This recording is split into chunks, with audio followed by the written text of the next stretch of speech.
अथ पञ्चमोऽध्यायः। अर्जुन उवाच सन्न्यासम् कर्मणाम् कृष्ण पुनर्योगम् च शंससि यच्छ्रेययेतयोरेकम् तन्मे ब्रूहि सुनिश्चितम्। श्रीभगवानुवाच सन्न्यासः कर्मयोगश्च निःश्रेयसकरावुभौ तयोस्तु कर्मसन्न्यासात् कर्मयोगो विशिष्यते। ज्ञेयः स नित्यसन्न्यासी यो न द्वेष्टि न काङ्क्षति निर्द्वन्द्वो हि महाबाहो सुखम् बन्धात् प्रमुच्यते। साङ्ख्ययोगो पृथग्बालाः प्रवदन्ति न पण्डिताः एकमप्यास्थितः सम्यक् उभयोर्विन्दते फलम्। यत्साङ्ख्यैः प्राप्यते स्थानम् तद्योगैरपि गम्यते। एकम् साङ्ख्यम् च योगम् च यः पश्यति स पश्यति सन्न्यासस्तु महाबाहो दुःखमाप्तुमयोगतः। योगयुक्तो मुनिर्ब्रह्म न चिरेणाधिगच्छति योगयुक्तो विशुद्धात्मा विजितात्मा जितेन्द्रियः। सर्वभूतात्मभूतात्मा कुर्वन्नपि न लिप्यते। नैव किञ्चित् करोमीति युक्तो मन्येत तत्त्ववित्। पश्यन् शृण्वन् स्पृशन् जिघ्रन् अश्नन् गच्छन् स्वपन् श्वसन् प्रलपन् विसृजन् गृह्णन् उन्मिषन् निमिषन्नपि इन्द्रियाणीन्द्रियार्थेषु वर्तन्त इति धारयन् ब्रह्मण्याधाय कर्माणि सङ्गम् त्यक्त्वा करोति यः। लिप्यते न स पापेन पद्मपत्रमिवाम्भसा कायेन मनसा बुद्ध्या केवलैरिन्द्रियैरपि योगिनः कर्म कुर्वन्ति सङ्गम् त्यक्त्वात्मशुद्धये। युक्तः कर्मफलम् त्यक्त्वा शान्तिमाप्नोति नैष्टिकीम्। अयुक्तः कामकारेण फले सक्तो निबध्यते। सर्वकर्माणि मनसा सन्न्यस्यास्ते सुखम् वशी न वद्वारे पुरे देहि नैव कुर्वन्न कारयन्। न कर्तृत्वम् न कर्माणि लोकस्य सृजति प्रभुः न कर्मफलसंयोगम् स्वभावस्तु प्रवर्तते। नादत्ते कस्यचित् पापम् न चैव सुकृतम् विभुः। अज्ञानेनावृतम् ज्ञानम् तेन मुह्यन्ति जन्तवः। ज्ञानेन तु तदज्ञानम् येषाम् नाशितमात्मनः तेषामादित्यपज्ञानम् प्रकाशयति तत्परम्। तद्बुद्धयस्तदात्मानः तन्निष्ठास्तत्परायणाः गच्छन्त्यपुनरावृत्तिम् ज्ञाननिर्धूतकल्मषाः। विद्याविनयसम्पन्ने ब्राह्मणे गविहस्तिनि शुनि चैव स्वपाके च पण्डिताः समदर्शिनः। इहैव तैर्जितः सर्गः येषाम् साम्ये स्थितम् मनः। निर्दोषम् हि समम् ब्रह्म तस्मात् ब्रह्मणि ते स्थिताः। अप्रहृष्येत् प्रियम् प्राप्य नोद्विजेत् प्राप्य चाप्रियम्। स्थिरबुद्धिरसम्मूढः ब्रह्मविद्ब्रह्मणि स्थितः। बाह्यस्पर्शेष्वसक्तात्मा विन्दत्यात्मनि यत्सुखम् स ब्रह्मयोगयुक्तात्मा सुखमक्षय्यमश्नुते। ये हि संस्पर्शजा भोगाः दुःखयोनय एव ते आद्यन्तवन्तः कौन्तेय रतेषु रमते बुधः। शक्नोति हैव यः सोढुम् प्राक्शरीरविमोक्षणात् कामक्रोधोद्भवम् वेगम् स युक्तः स सुखी नरः। योऽन्तः सुकोऽन्तरारामः तथान्तर्ज्योतिरेव यः स योगी ब्रह्मनिर्वाणम् ब्रह्मभूतोऽधिगच्छति। लभन्ते ब्रह्मनिर्वाणम् ऋषयः क्षीणकल्मषाः छिन्नद्वैधायतात्मानः सर्वभूतहिते रताः। कामक्रोधवियुक्तानाम् यतीनाम् यतचेतसाम् अभितो ब्रह्मनिर्वाणम् वर्तते विदितात्मनाम्। स्पर्शान् कृत्वा बहिर्बाह्यान् चक्षुश्चैवान्तरे भ्रुवोः प्राणापानौ समौ कृत्वा नासाभ्यन्तरचारिणौ यतेन्द्रियमनो बुद्धिः मुनिर्मोक्षपरायणः विगतेच्छाभयक्रोधः यः सदा मुक्त एव सः भोक्तारं यज्ञतपसां सर्वलोकमहेश्वरं सुहृदं सर्वभू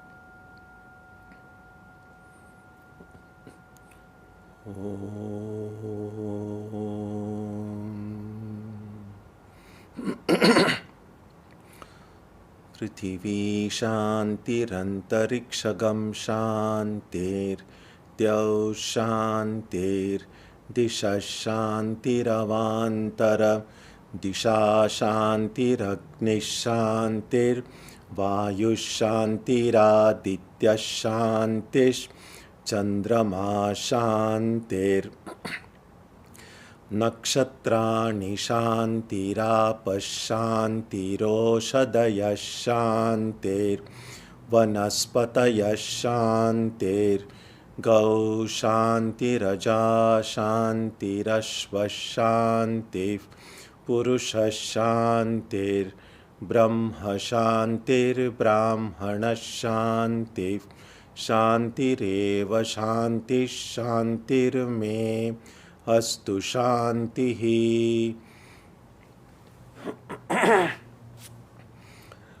May there be peace on earth and in the sky. May there be peace in the water and in all directions. May there be peace in the plants, in the trees, and in animals. May there be peace in the hearts of all beings. May there be peace in everyone and in everything. सर्वेत्र सुखिनः सन्तु सर्वे सन्तु निरामयाः सर्वे भद्राणि पश्यन्तु मा कश्चित् दुःखभाग् भवेत् सर्वस्तरतु दुर्गाणि servo भद्राणि पश्यतु सर्वः सद्बुद्धिमाप्नोतु सर्वः सर्वत्र नन्दतु. May all be happy and healthy.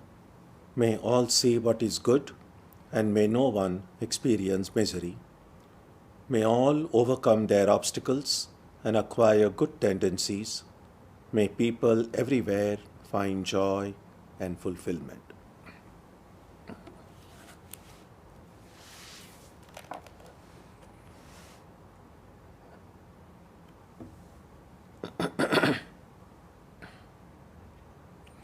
Let us now spend some time touching the center of peace and joy in our hearts. A good way to begin the practice is to withdraw the scattered energies of the mind and bring them to rest on one point. That point can be our own breathing.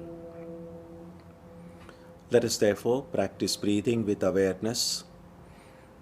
As we breathe in, let us visualize that our body and mind are being filled with love, strength, and compassion. And as we breathe out, let us release all the stress, anxiety, and exhaustion in the body and mind. Let us practice this way for a while.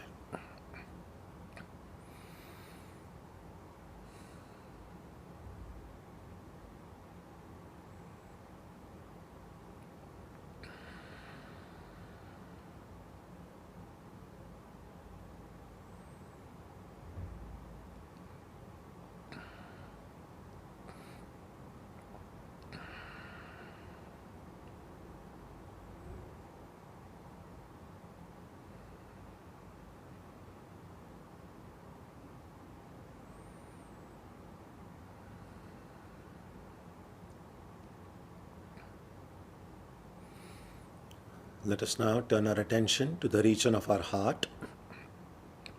Although God is present everywhere and in everyone, the divine presence can be felt most clearly in our own hearts. We can meditate in any way we have been taught. To remain focused, we can take the help of a short mental prayer or a mantra or a divine name. Let us now spend some time dwelling on the presence of God in our hearts.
Om Asatoma Satkamaya Tamasoma Jyotirgamaya Mrityorma Amritam Gamaya Aviravirmayeti Rudrayatte Dakshinam Mukham Tenamam Pahi Nityam. May the Divine lead us from the unreal to the real, from darkness to light, from death to immortality. May the divine consciousness fill our hearts and protect us.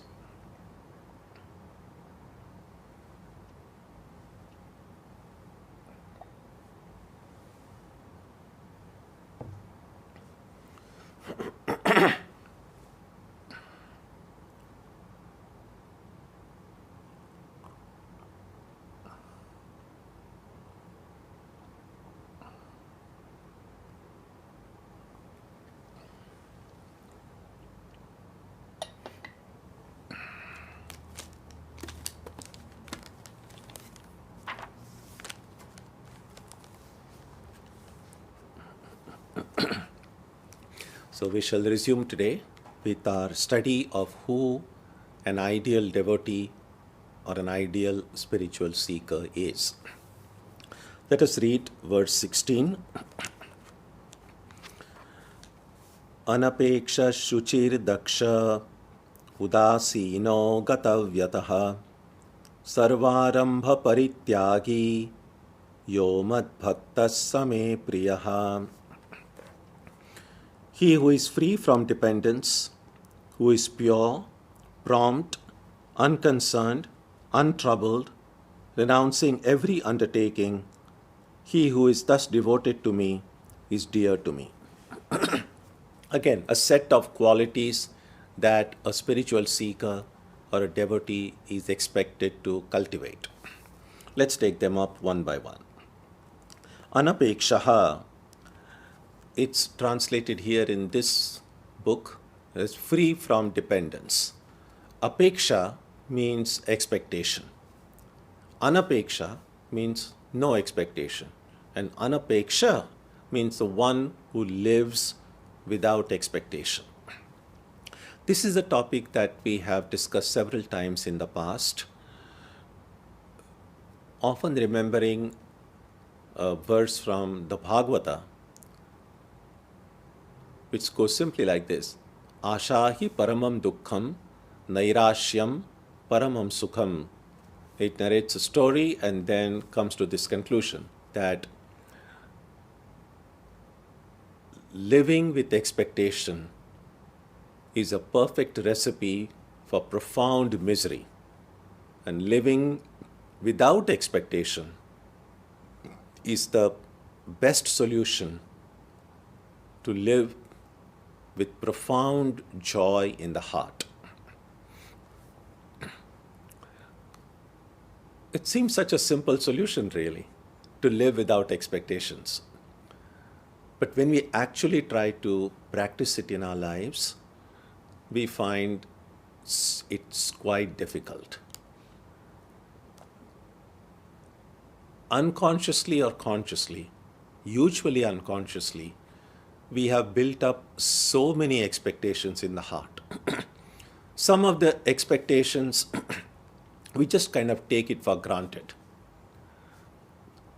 Children take it for granted that our parents are going to love us and do everything for us. Parents take it for granted that their children are going to love them and do everything for them.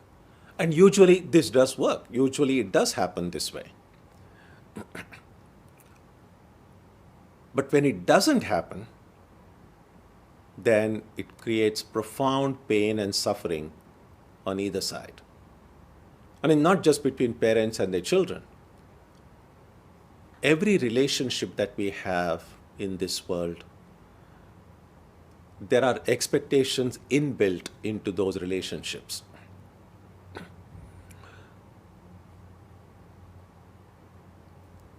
Is there a way of establishing relationship in a different way?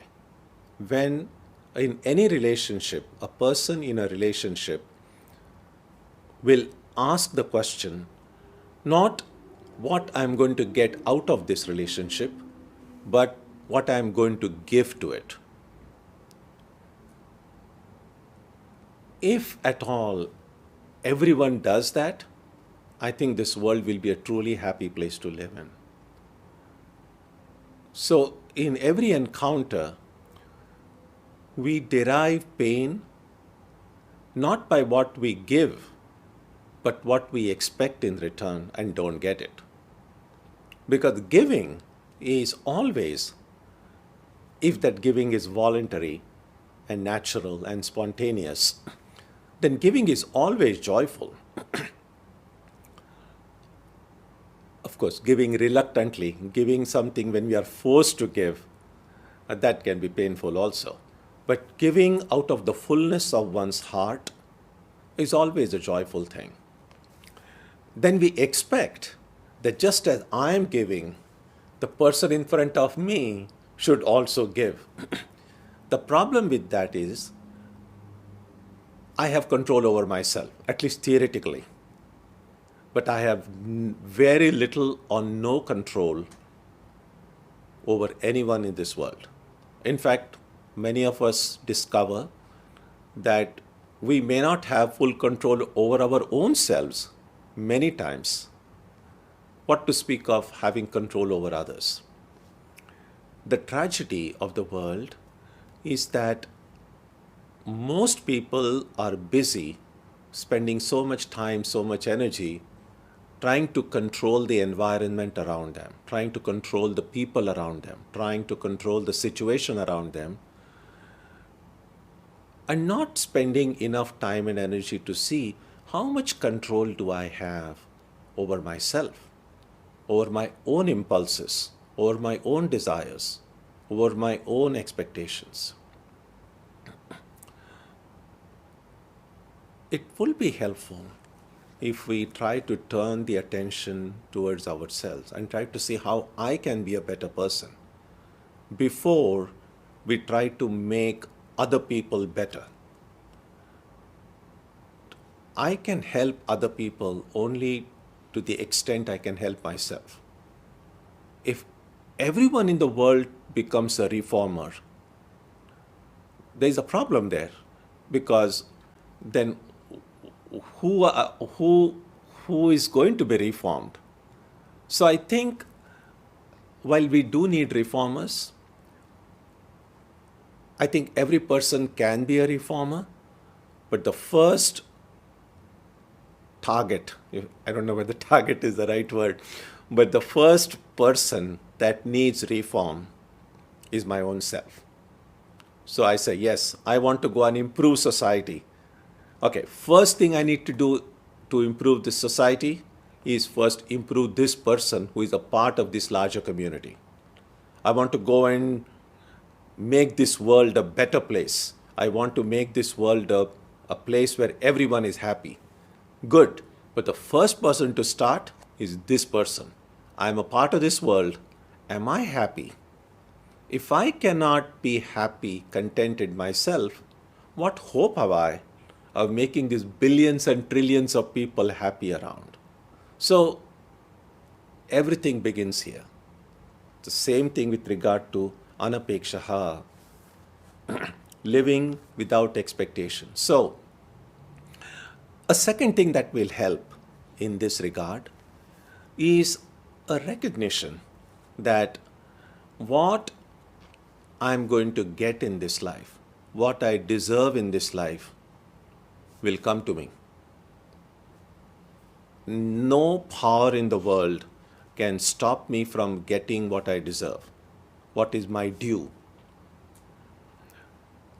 And what I'm not expected to get, what is not going to be mine, even if I move heaven and earth, I'm not going to get it. There is a saying attributed to a Sufi mystic called Caliph Ali, which says, "Thy place in life is seeking after thee, so cease thou from running after it." It's a very profound observation, but it needs a certain amount of conviction and also faith in this way of thinking. I first read this in a letter that Sister Nivedita, Swami Vivekananda's Irish disciple, she mentioned this saying. It's beautiful that thy place in life, that whatever I'm expected to receive in this life, from this world, from other people, whatever is my due will come to me. I don't have to run after it. It will come to me. And if something is not my due, no matter how much I run after it, it's not going to come.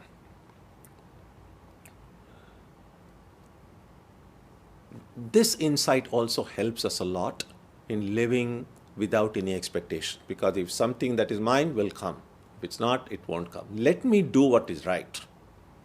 Let me do what is good. That's the spirit of the karma yogi.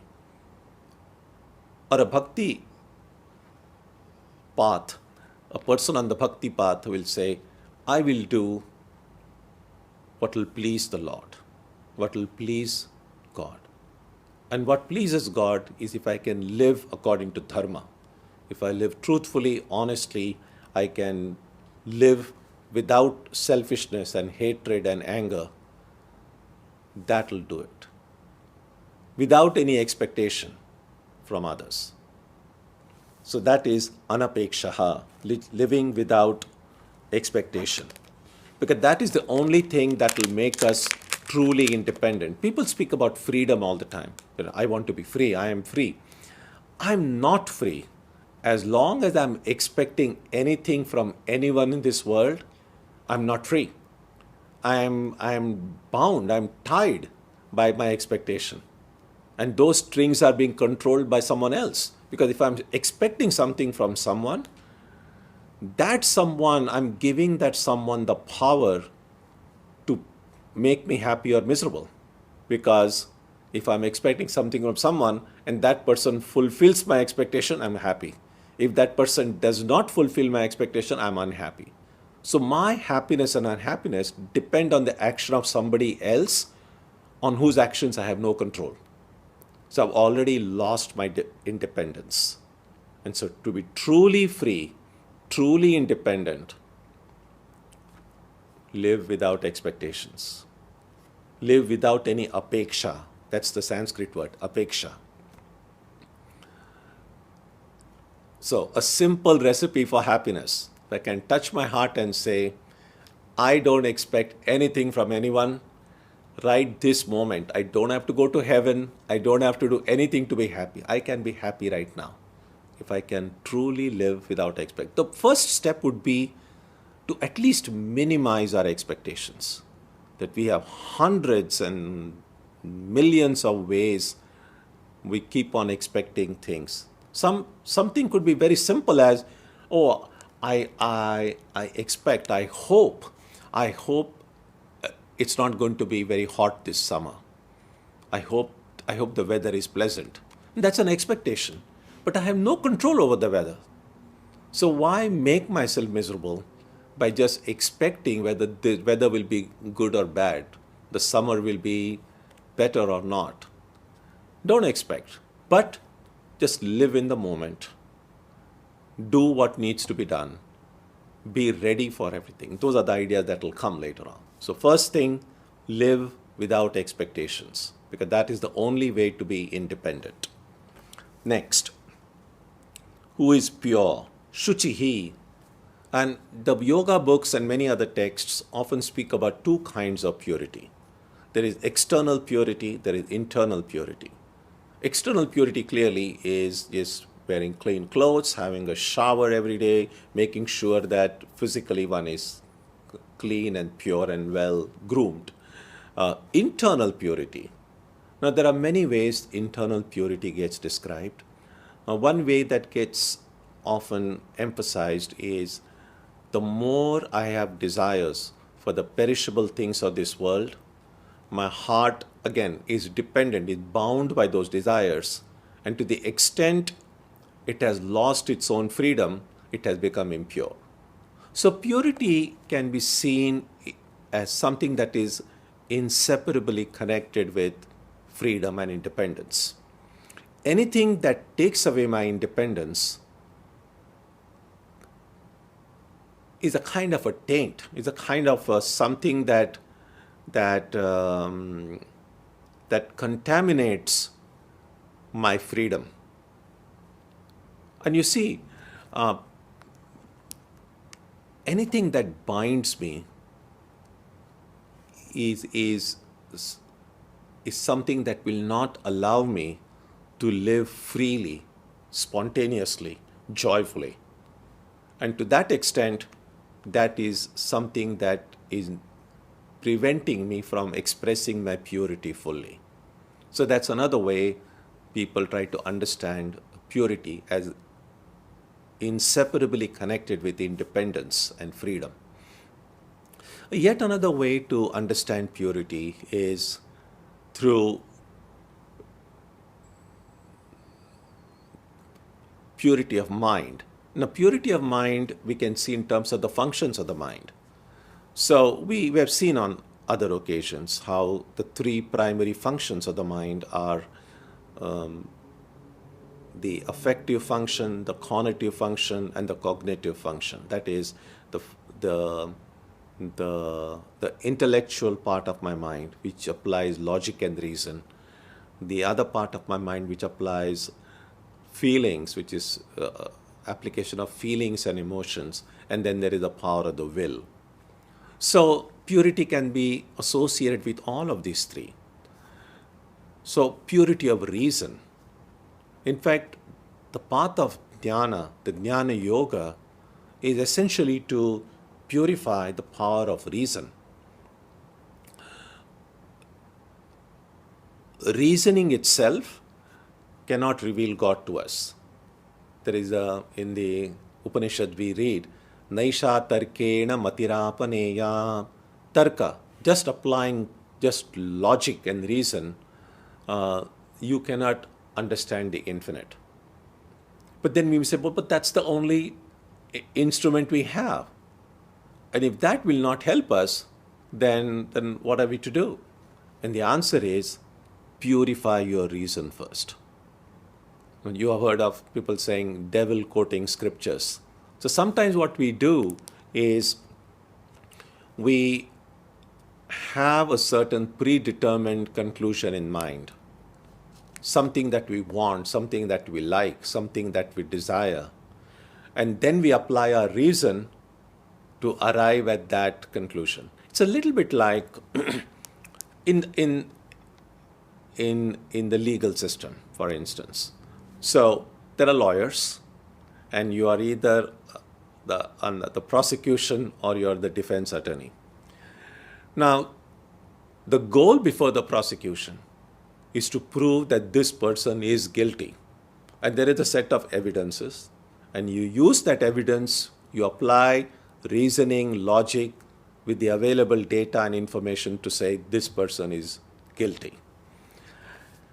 And the defense attorney, with the same data, the same evidence, and that defense attorney also applies their logic and reasoning with the same data and says, not guilty, or at least cast enough doubt, a reasonable doubt, that that conclusion is not right, the conclusion that the prosecutor wants to reach.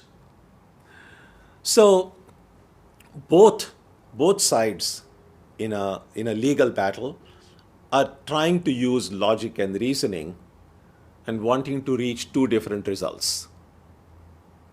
So purification of reason means applying reason in a way that will take me to truth instead of applying reason to take me to wherever my mind wants it to go. So reasoning is never disparaged in Vedanta texts, but they say a reasoning that is in harmony with the revelations in the Upanishads. And once we arrive at that conclusion, that will transcend that reason, but through intuition and through our own experience, we will see that it does not contradict reason. But if we just allow an unrefined reason to go run helter-skelter, then there is no knowing where it can take us. Reasoning is like a knife, you could say. If I can wield it intelligently, properly, I can save a life. That's what surgeons do. But an unregulated, uncontrolled use of that knife filled with other desires, it can go and kill someone. So it can save a life, it can take a life, depending on how it is used. Reason is like that. So it's a very powerful ability that we have, but it needs to be used well. So purification of reason, that is one aspect of purity as well. Similarly, in the path of devotion, there is purification of feelings and emotion. Now, feelings are a powerful force in our mind. But it's not enough to be just have a lot of feeling and emotion and expect, well, I'm very emotional, so I'm a great bhakta. No, it doesn't have to be. Because these emotions, where am I going to apply this powerful force of emotions and feelings? Are my emotions and feelings under my control? Or they are the ones who are controlling me? And that's why getting overwhelmed by our own emotions and feelings is never very helpful. Unless and until those emotions and feelings have become completely purified. That is, it will take me in a right direction. It will make me do things that are right. Because emotions and feelings that are not purified yet can take me in directions I am unaware of. It could be very good, it could be terrible, it could be destructive. A lot of even most destructive acts in history and even in our contemporary society have been done by people who didn't lack emotions. Sometimes in a fit of emotion, people have gone and done terrible things. So emotions are powerful. But now if this emotion is to be directed toward the spiritual ideal, towards God, then they need to be purified. So purity can also be understood in terms of purifying the power of emotions. Same with regard to power of the will as well. The power of the will, unless it is controlled and guided by my emotions and my power of reasoning, to direct it in the right direction, in a direction that is not self-destructive, the power of the will is also can do a lot of good, can also do a lot of harm. So all these are very powerful tools that we have within us. The power of reasoning, the power of feelings, the willpower. But they all need to be purified in order for us to use them for our own good.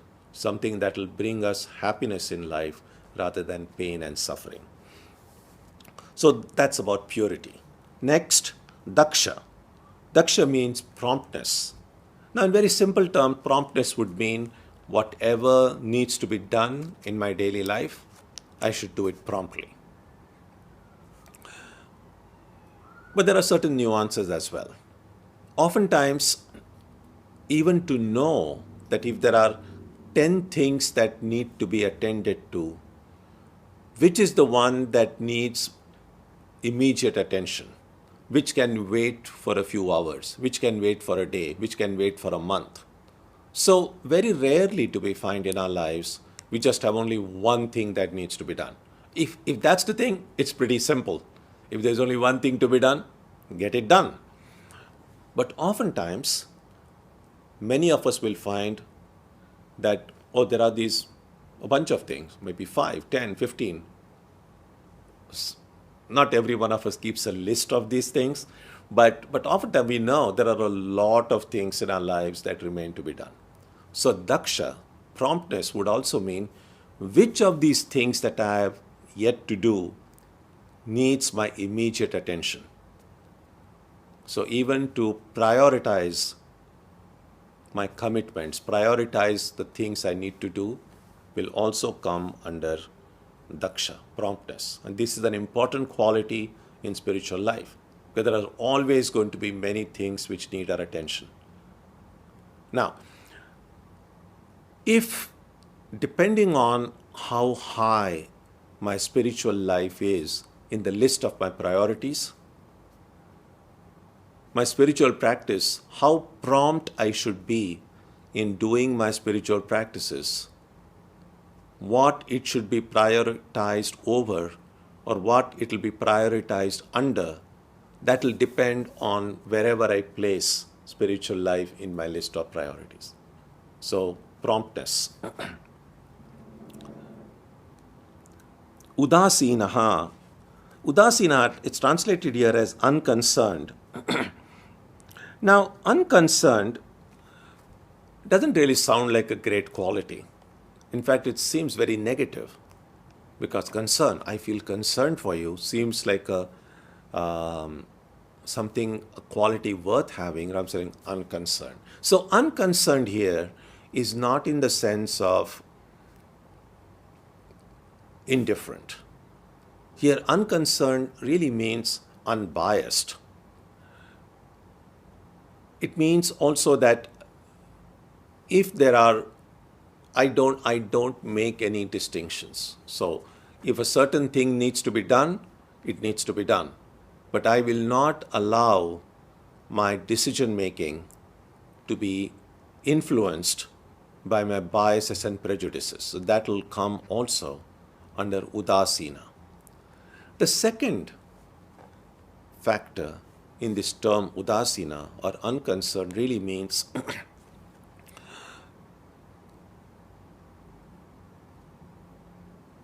to see that this world and events in it are happening and they will continue to happen, irrespective of whether I do something or not do something. Now, if I can in some way help in make things better around me. I can be a small cog in the wheel of this world machinery. But none of us can ever or should ever think that we are indispensable, that if I do this or I don't do this, it's going to make a big change in the world. It won't. We can be perfectly be sure that nothing will change in this world whether any of us drops down dead at this moment. We would want, of course, I don't know what people will want, but we do see people dying. Well, every moment, every minute, someone or the other is dying in the world. And yet the world just seems to go on. It does make a little bit of difference, some ripple in the immediate circle, and the family and friends and the close circle. But even that difference doesn't remain for too long. It just kind of gradually everything subsides and the world just moves on. And this is not just true with just ordinary people like you and me. This has happened with even people whom we see as extraordinary beings. Even incarnations, prophets, mystics, world leaders in every field. The world doesn't stop for anyone. There is a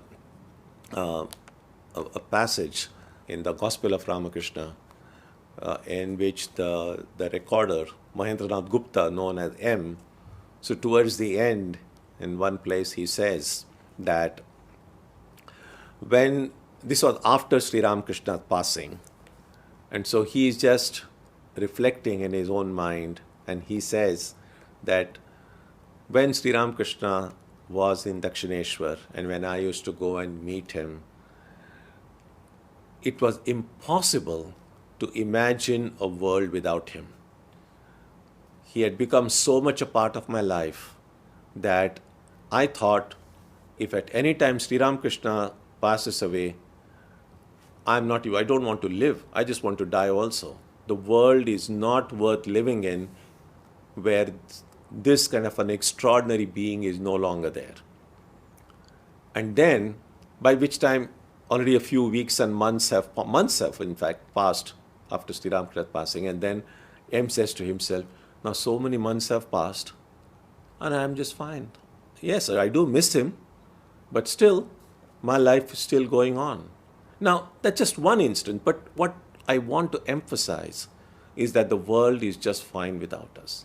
So, Udasina is a person, a devotee, a spiritual seeker who does everything that is good, who does everything that is right, with the full awareness that no one depends on me. We said earlier about not expecting anything from anyone, because that is the way of not depending on anyone. Now this is the other side, that to recognize that I should not depend on anyone and this whole world does not depend on me. People like me are being born every moment and are dying every moment. Oddly enough, keeping this in mind makes us free. It's a kind of liberation in itself to know that I don't depend on anyone and nobody in the world depends on me. It's so liberating. Think about it. I just find it very fascinating. Now, sometimes people are afraid to encourage this kind of thought because it would mean I'm snapping all connections. I'm not dependent on anyone. Nobody depends on me. Like I'm just kind of left by myself. Actually, that's not the idea. Whatever connections are there are there. Whatever relationships I have are there. People will continue to do things for me. I will continue to do things for them. Nothing changes externally. But internally, I should have this firm idea. No one depends on me. The world doesn't care. The world will just go on fine without me. And I don't have to expect anything from it. So this is a completely internal process and it's extremely liberating. And one shouldn't be afraid to think this way, because externally, life becomes much, much more joyful, much more valuable in some ways. So because we are not expecting anything from anyone, whatever we receive from the world, whatever we receive from others, becomes very valuable, very precious, very an occasion for joy. Yeah, just practice it this way and see. It's a very, very practical thing, and that's why Krishna includes it here for a quality necessary for a devotee. Next, gata vyataha, untroubled. Now, vyatha, again, untroubled. A lot of these way these words are understood and translated often can raise questions. So don't just go by whatever translation you are using in your copy of the Gita and take it at face value. Just dive deep into it. Gata vyataha, vyatha means pain or trouble, and gata means that which has gone. So one from whose mind all troubles have gone. He is one who is untroubled. Now, at face value, this would seem like, wow, there's so much suffering, especially during these COVID times when people are getting infected, people are getting hospitalized. Thank God the numbers are reducing, at least in some parts of the world, increasing in some other parts. But how can we not feel troubled? The recent trouble that occurred in the Middle East, in Palestine and in Israel, and we see how much pain and suffering on both sides. How can we not be troubled by seeing that? So what does untroubled mean here? Gata vyataha. How can that vyatha, that feeling, go away? So first of all, the feeling, the vyatha or the pain here is the recognition that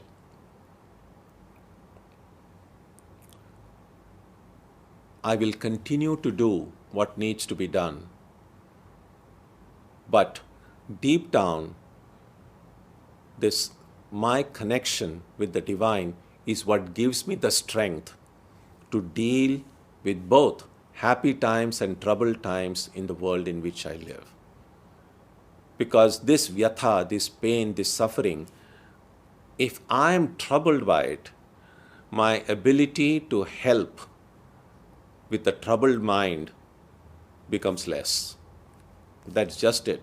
We have to feel intensely. We have to feel that suffering, be sensitive to it, but not get troubled by it. Because if I'm troubled, any decision I take, any choices I make with a mind that is troubled are not going to be a perfect decision, a perfect choice, a choice that will solve the problem rather than add to the problem. And so we need a relatively calm mind. Yes, sensitive to suffering, sensitive to the troubles of others, but keeping the mind calm so that I'm in a better position to go and help others. So gata vyataha, not in the sense of indifference again. As I said, a lot of these qualities taken at face value can raise questions. But if you dive deep, you understand the sense in which these qualities are being mentioned here.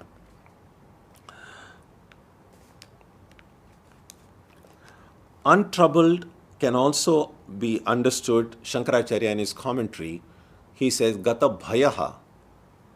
Fear is one trouble. It's kind of a common, any trouble that occurs, there is some kind of a fear in the heart. It could be fear for one's own safety or fear for the safety of others. But that fear again, so gata vyataha is same as gata bhayaha. Bhaya means fear. And as long as there is fear, we are not free again. Next, sarva arambha parityagi, renouncing every undertaking. Now, whatever we choose to do, every activity is preceded by an intention. And an intention is preceded by a desire. We have seen that chain before. How it is our samskaras which produce desires. When these desires are latched onto by my will, then it becomes an intention. And this intention then translates into action. The words in Sanskrit are samskara, leads to desire, that is vasana. These vasanas are caught by the will. When it is caught by the will, it becomes an intention. In Sanskrit, it's called sankalpa. And when that intention is made, then the action follows, karma. And when the action follows, karma phala, the results of karma. So that's the way the chain reaction works. Now, sarva arambha parityagi means to say, I refuse to make any intention. In fact, there is a verse in the Mahabharata which says that, O desire, I have understood your secret. You are the one who brings so much pain and suffering to the world. But I know how to stop you. And he says, Sankalpa, I will refuse to transform a desire into an intention. Now, clearly, it doesn't mean all desires. We know that desires themselves are a neutral entity. There are good desires, there are bad desires. There are desires that bring joy. There are desires that take me towards freedom. There are also desires that bind me, desires that are self-destructive. So, I need an awakened mind that as these desires spring in my heart, to identify each desire and say, will transforming this desire into an intention and then acting upon it, will it lead to greater freedom, greater joy, or will it lead to greater pain and greater suffering? Now, if my mind is truly awakened, it can see clearly, then it will decide, it will know exactly which desires need to be acted upon, which desires should not be acted upon. That is the meaning of sarva arambha parityagi. So, although it is said renouncing all undertaking, that all here really refers to the undertakings or actions that lead me away from truth. Actions are undertaking that lead to greater pain and suffering rather than freedom and joy. So there are these two kinds of karma that are mentioned in texts. One is called sakama karma, the other is called nishkama karma. So sakama karma means karma that is done with desire. Sa-kama. Kama is desire. So sa means saha, with. So with karma, with desire. So what this devotee does is say, I'm going to not transform these desires, this karma which are filled with desires, which will take me away from God, which desire the perishable entities of this world. I will not transform these desires into an intention and then act upon them. But what would be a nishkama karma? That the karma can I do without a desire that is egocentric. So there are two. There could be an egocentric desire. There could be a God-centric desire, if you like. An egocentric desire is one that will somehow make me happy. A God-centric desire is, I'm doing this in order to make God happy, in order to do something in harmony with dharma.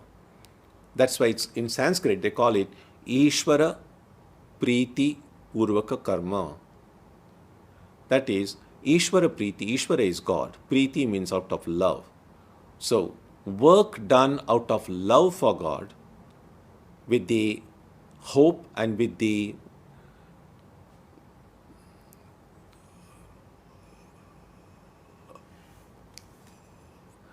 hope. I was about to say with knowledge, because how do we know? but with the, what's the word?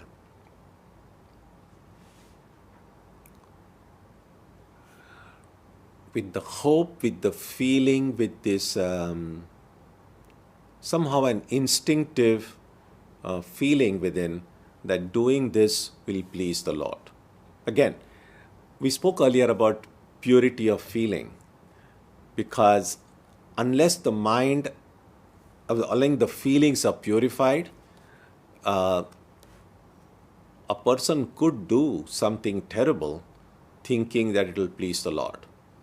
In fact, we know from people who have been interviewed and questioned and interrogated, even people who do terrible things, even terrorist acts, if they were somehow told and made to feel that going about and just bombing somewhere, God wants you to do it, that will please the Lord. So those people did with the feeling, strong conviction oftentimes, that I'm doing this for the sake of God. A lot of destruction has occurred in history with the idea that I'm doing it for my religion, I'm doing it out of love for God, I'm a true devotee of God, and I'm doing this. So why did that happen?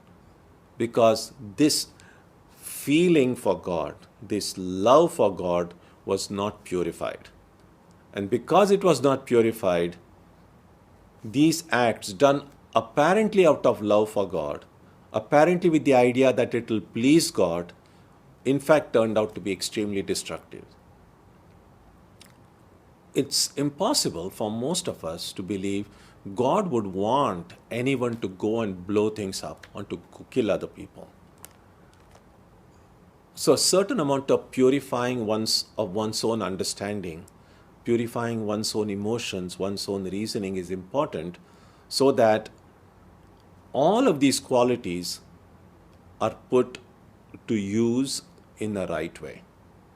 Because as I said, unless the inner purification occurs, unless the reasoning is purified, unless the feelings are purified, all of these things can be misused and misappropriated.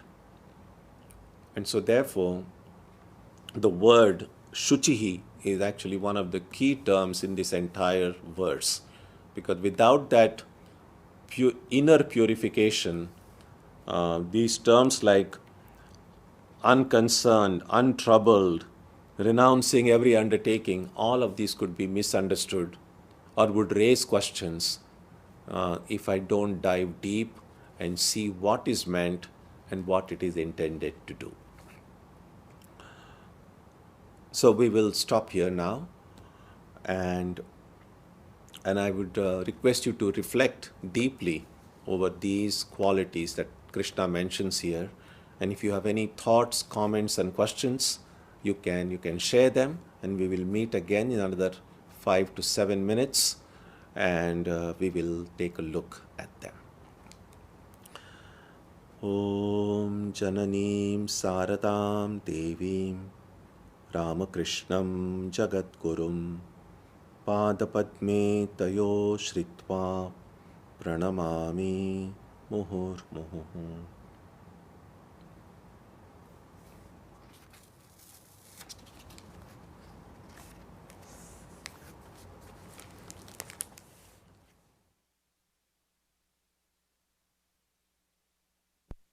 सर्वभूतहिते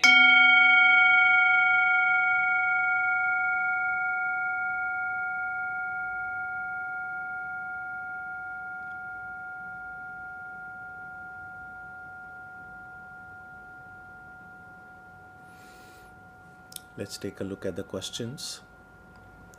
First,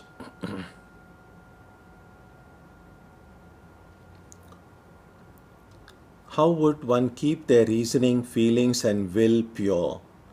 How would you know it is becoming tainted? In fact, the practice of yogas themselves are a way of purifying these faculties of the mind.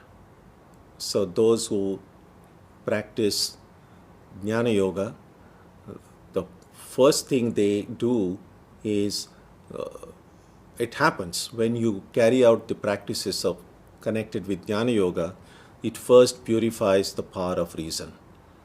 Similarly, in Bhakti, the practices such as repeating God's name, repeating the mantra that has been given by the Guru, doing one's daily upasana, helping those in need selflessly, all these acts are primarily meant for purifying the mind.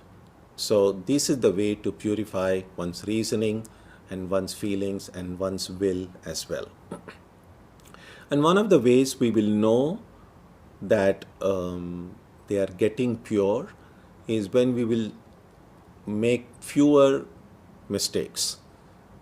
All of the choices that we make in life are done with the idea that those are right choices. I mean, no one consciously makes a wrong choice. It's only in retrospect when we look back, sometime we find, oh, that was not the right choice. I should have chosen something else. I should have decided something else.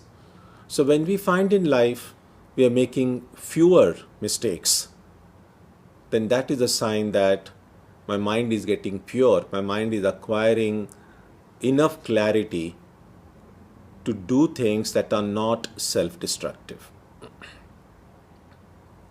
Next, what starting steps can we take for breaking bad tendencies? The starting steps are clearly exactly what our parents and our elders in the family keep telling us from our childhood. Be in the company of good thoughts, good friends, good ideas. And that's why the kind of company we keep and what happens when we are in the company of others. If that is good, if that takes me nearer to my spiritual ideal, if that makes me become a better human being, then that is helpful in removing bad tendencies.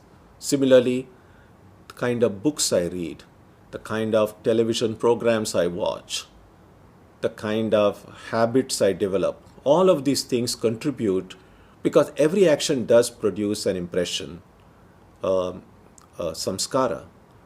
And it's just the collection of these samskaras that determines a tendency. So if I have positive, healthy samskaras, then I have a healthy, positive tendency. If majority of my samskaras are destructive or weakening, then I have an unhealthy tendency of mine. And so we should consciously generate these impressions in the mind which are positive, healthy, and joyful. Next, how can we apply anapeksha or no expectations in the workplace where we only achieve our goals if we set and ensure team members meet our shared expectations? Absolutely, we need to have goals. Goal setting is important. Encouraging team members to reach that goal is also important. But also be aware that not every goal will be met. Well, if it's met, that's wonderful. That's great. We can celebrate. But if they are not met, then we should also have some backup plan. The second thing also is we can encourage our team members to work, but ultimately, how much they will work, there is some limit to how much you can control that. As someone leading a team, you can say, you must work 8 hours, sit here and work. You can do that. They can be at their computer or whatever their workplace requires them to be at. But yet, how much they'll actually work and what would be the quality of that work would depend so much on the people themselves. And so, a spiritual seeker recognizes the limitations. That yes, there is a certain amount of things I could do to motivate others, but ultimately my control over how much is done is still limited. And because my control is limited, I should factor that into the expectations that I have. Because if I don't factor that, and if things don't turn out the way I expected them, I'm going to be profoundly angry or miserable or frustrated. And none of these things lead me to a state of mind where I can make good decisions going forward, either for myself or for my team or for the company I work for. So ultimately, it's counterproductive to live with these expectations. The best thing to do is to say, give your best shot yourself, motivate your team members to give their best shot, and see what happens. And be prepared for whatever that happens. And that would be, I think, a more productive way to go about doing things. And those of you who have been in such situations in life, through your own experience, will have generated other ways of understanding that situation as well. Next, when the family is suffering, unable to cope, and hence treats other family members like a punching bag, how can one find a way to give to that relationship with firmness and kindness? Well, when someone is suffering in the family, surely other members of the family can be a great support and help. Now, sometimes people who are trying to receive help may not always do it with great kindness. You may not always get in return a lot of gratitude. Sometimes you might even get anger, or you might even get that we don't need your help.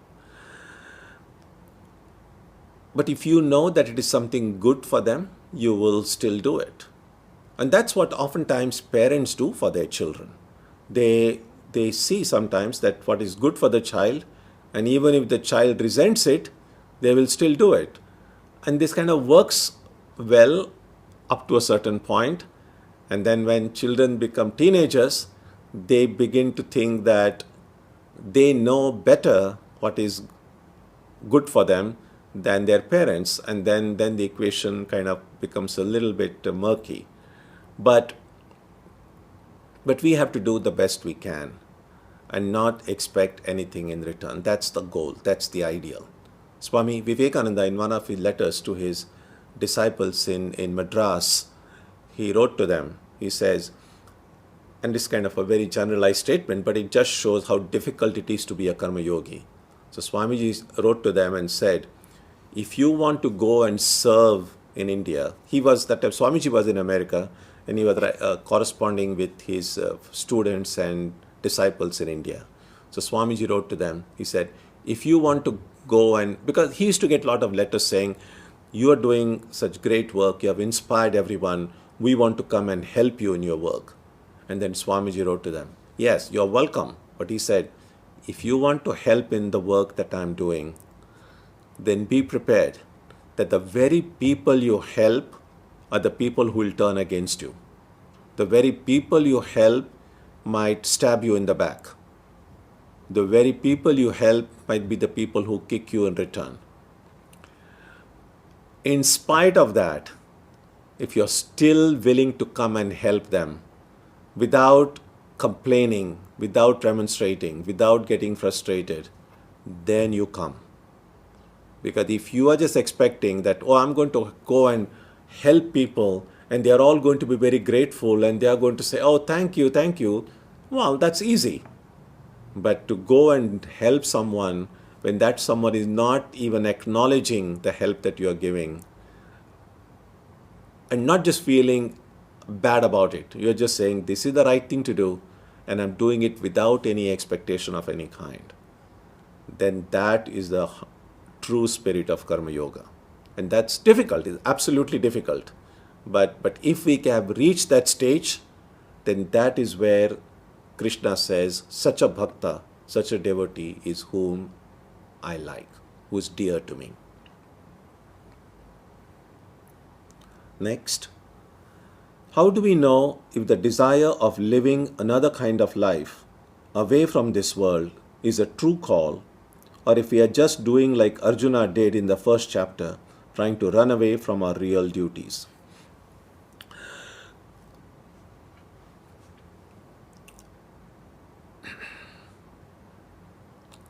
It's not always going to be very easy to know, but that's true with anything that we do in life. That whatever major decisions we take in life, we are never really too sure how that decision is going to impact us. A simple thing as when you are applying for a job and say you have received a call from 2 or 3 different companies, and you have interviewed there in all those places and they all want you. Now obviously you cannot accept all the 3 proposals. You are expected to accept only one. So we do make a choice using whatever information that is available to us, weighing all the pros and cons, and we do make a choice. Do we know absolutely sure whether that choice is right or wrong? No, we don't. But we make an informed decision based on whatever our skill, knowledge, and experience has taught us. So that is exactly the answer to your question. That how do we know whether a desire for living another kind of life is a true call? We will know only in retrospect. That if I choose to live in a different way, after weighing all the pros and cons and deciding that now this is what I want to do, and I start doing it, and if I find that it just worked out fine, that I find fulfillment, joy, and contentment doing it, well, that was a good choice. But sometime you might find, oh no, I thought this was the right choice, but it wasn't. So, a bad call. Do I have to then regret and just feel terribly bad about it? Doesn't help. All that I can say is I've learned something. And one of the things we learned is no one gets it right all the time. Everyone makes mistakes. Even people whom we see as completely successful and perfect in every way, if you look at their lives, even they have made mistakes. So mistakes themselves don't determine whether someone is doing right or wrong. What will make a difference is whether I'm repeatedly making the same mistake in life. That really is not, that's unforgivable really. So if every mistake I keep on learning something, that's great. And again, no one lives in life without making mistakes. So we should not feel bad about it if we make sometimes wrong choices or wrong decisions, because it happens in every life. What should concern us is that if I make a wrong decision or a wrong choice and don't learn anything from that mistake, that is of concern. But making a mistake itself is fine. That's absolutely fine, provided it's not the same mistake over and over again.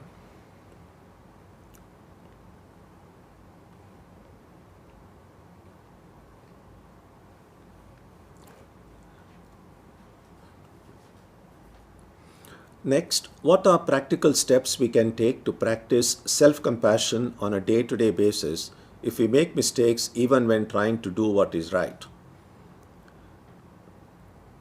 We just keep on learning. Keep on learning to be kind to ourselves, but to just keep on learning and praying also that I should keep making fewer mistakes in life. That yes, if I'm making 10 mistakes today, over time, 10 mistakes daily, then over time, maybe 8, 7, 6, that's the way to kind of look at it positively, that I'm making fewer mistakes. I think what we need in life is just being balanced.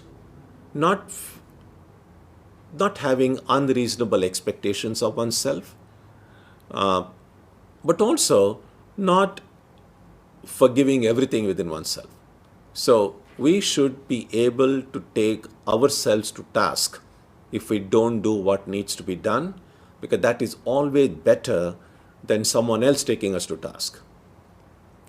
So it's always good to be firm with oneself, and that is always more palatable than allowing other people to be firm, because a lot of time we don't want other people to boss over us.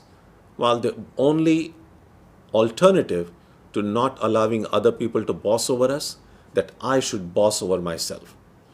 My body and mind should be under my control. I am the boss. If I do that, then the necessity of other people bossing over me will become less. Next, individual intention needs to be guided by our spiritual life. And ego gets in the way of that. But is there a larger intention that we can surrender and become a bit player rather than a director? If we all surrender to that higher intention, is that the way the world becomes less troublesome? Yes, it will, except that everyone has their own idea of what that higher intention is. So that's something that we need to figure out, because everyone has their own way of thinking. So it's a good motivating power to hope that everyone in the world will do it. But we know how complicated the world is. Although we might say, well, let everyone think this way, we know everyone is not going to think this way, which is why the world is what it is, which is why when we study history in every century, not particularly different. Yes, some of the details will vary over time, but a study of history teaches us that we don't learn from history. The study of history teaches us that the world pretty much continues the way it has always been. The study of history shows us what Swamiji says is that the world is a dog's curly tail. And so yes, the ego does get in the way. So the more my reason, my feelings are purified, the more they are directed towards an ideal that transcends this perishable world,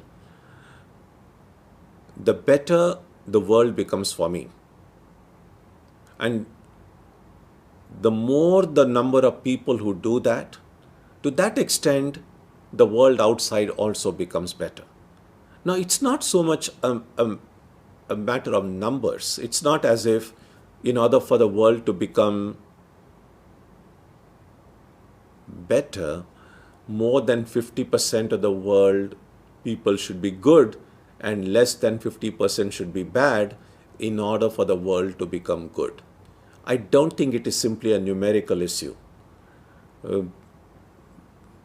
What the world needs at any given point are at least a few enlightened beings in every generation, in every part of the world. And a good percentage of people who may not be perfect, but who are at least earnestly trying to be good.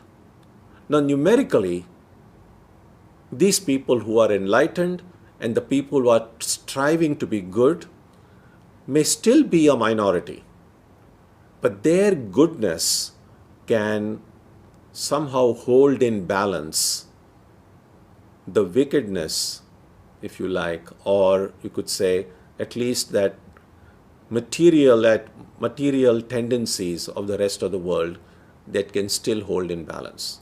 So it's not about just 50% thing, but it's about the power of goodness outweighing the power of wickedness in the world.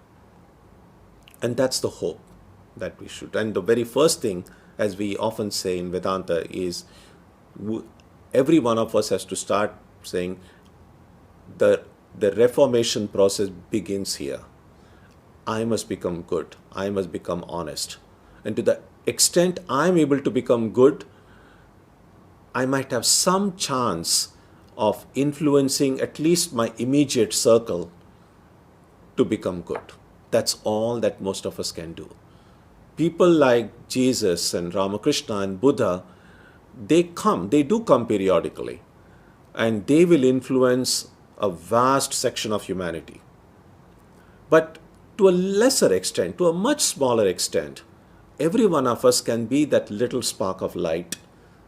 First of all, becoming good ourselves and trying to spread that light. Even if we don't do it as an activist, just being good and honest and pure myself, even without wanting to go and make everyone good and honest, just by being that way myself, I will naturally be influencing people around me, even without consciously doing it. Because a good person, an honest person, a truthful person, just by being good, honest, and truthful, by the thinking those kind of thoughts, developing those kind of relationships, employing that quality, that purity in the work that they do, will be influencing people around them without consciously doing it. So I think it all begins here.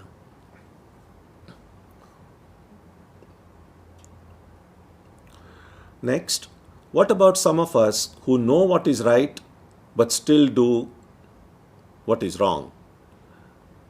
Well, if we do it consciously, that knowing something right and still do something wrong,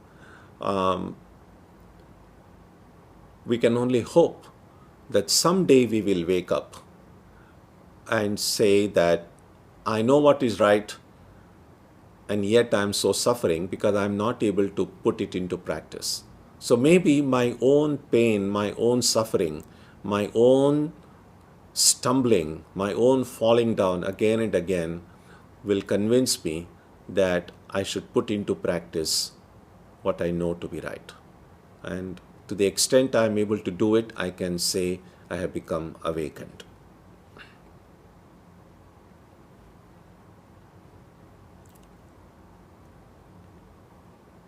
I think I've come to the end of the questions. I hope there are not that many unanswered questions. Yes, because I keep on getting a message on my screen saying the Google one is not updating the sheet. But I think I have answered most questions. Yes. Okay. So thank you for all these comments and these questions, and we will continue this study when we meet next Sunday. So we'll conclude with a prayer now.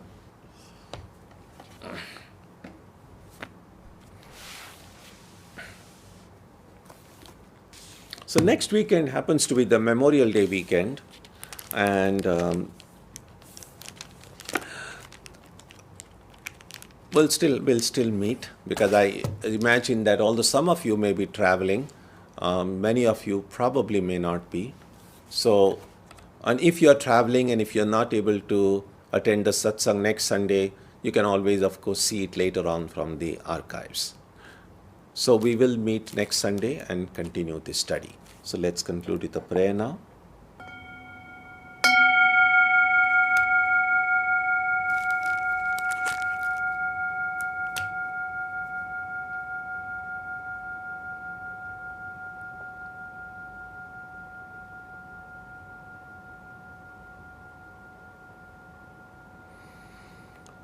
May the Divine Being, who is the Father in heaven of the Christians, Holy One of the Jewish faith, Allah of the Muslims, Buddha of the Buddhists, Tao of the Taoists, Ahura Mazda of the Zoroastrians, the Great Spirit of the Native Americans, and Brahman of the Hindus, lead us from the unreal to the real, from darkness to light, from death to immortality.